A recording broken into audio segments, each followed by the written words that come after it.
Welcome back to this week's episode of Zero to Fuel Tycoon, the series in which I'm going from zero ISK into becoming a known entity for fuel production in EVE Online. And we've been slowly growing the last few days, and this is a lot of down to the efforts of some new people in ARDPO. So we're currently setting up a bit of a structure to ARDCO procurement, and with that we're also revising the structure of ARDCO proper.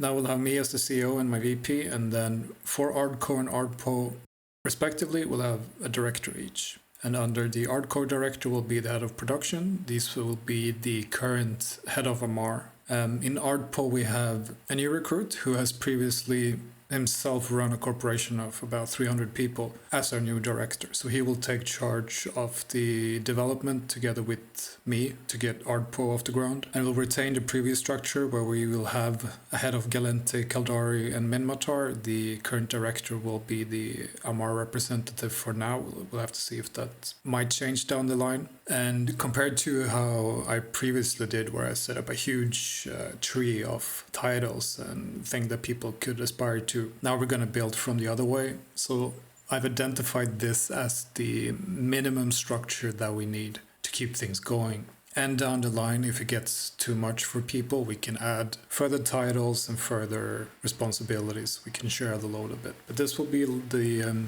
minimum structure that we'll have. And again, ARDCO procurement has a very important goal for us, and that is they have access to the different isotopes that can act as a bit of an engine to the whole operation. And they also have the proximity of delivering the actual fuel blocks. So even though ARDCO has the production capabilities, ARDPO will still has a very important role in this. For the financial report, it's been a decently slow week. Not a huge amount of orders. We gained a little bit in taxes from NOSEC, increased at 18%, which is decent. Some of the AMAR trades have gone through, so that wallet is up. Caldari, Galente, and Minmatar, not much has been going on. Hasn't been any orders, so it's been fairly calm. The venture capital is going down. This is, of course, the reactions and a lot of the moon materials. We haven't put anything into the rainy day fund. ARDCO itself has gone down tiny bits. On the other hand, ARDPO has increased by 201%, which is crazy. And this is even crazier when you realize this is just one guy who's been doing incursions on his own over and over and over again. And I can't remember, what is it, 5% tax we have in ARDPO? And in just the last week, we've gained, what is it, 200 million? Something like that, solely from his incursion running. So I think if you want to get rich in EVE Online, you should do incursions. That seems to be an incredible amount of ISK. So yeah, with that big increase in the AMAR wallet and the ARDPO taxes, we have had an overall increase of 3.9%, which is kind of huge. And I think soon the big Caldari order should go through. You can see the last time that happened. So hopefully next week we'll see a huge spike. And even though I've had a busy 2 weeks now, where I haven't had much time to play, I still managed to make tiny bit of fuel blocks. I made about 5,500 fuel blocks. We did manage to mine a little bit of ice as a group. It's still pretty tricky though, because there's always a lot of people in the systems. It's not been a great time to be an industrialist. And now there is a war going on in Quarius. I mean, from what I read, that is the typical state of Quarius, the Quarius Fight Club, so we're not that surprised. So it's been a little bit more focus on that in that regard, but we'll have to see how it develops in the coming weeks. I'm hoping maybe I can have some time to just sit on a belt on my own. I have the tools to deal with any rats, and even though I won't have compression, just to get a little bit of ice would be nice. But also to get a little bit more time. It is getting tricky though. We've had like summer temperatures in Sweden this weekend, so I didn't want to, or rather I felt I had to be out in the sun and get a bit of a tan.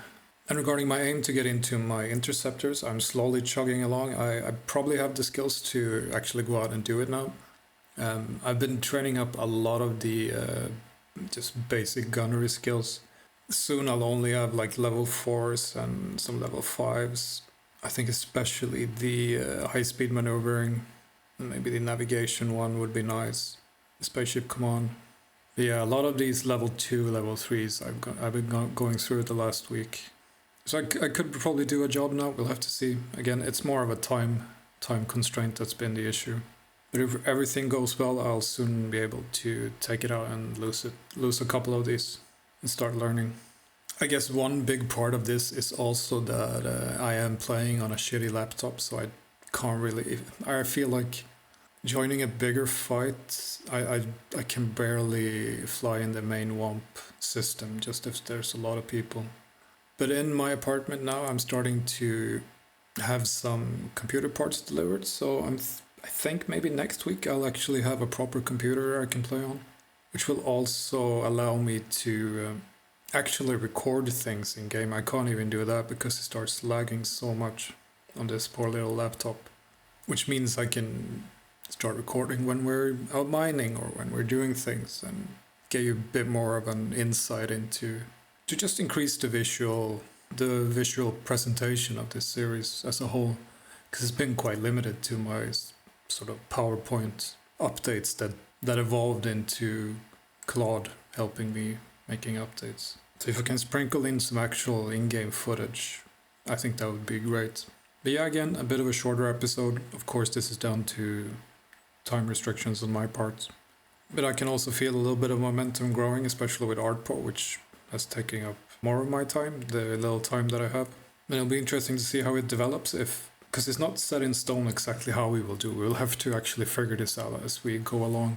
I've found that to be the best way to do it, because things never turn out the way you want it to. Like in the beginning, we wanted to make a jump freighter network, but together we figured out that wasn't a great idea in the end. Doesn't mean we'll never use jump freighters, it just didn't fit what we were trying to do.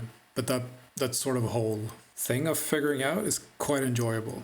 So setting goals for things we can figure out, I think that will be a nice thing for both of the corporations to get these little problems to figure out. I think that's very engaging, and it brings out the best of people, and that becomes sort of the game, the puzzle to figure out. Thank you so much for watching. I'll see you again in the next week.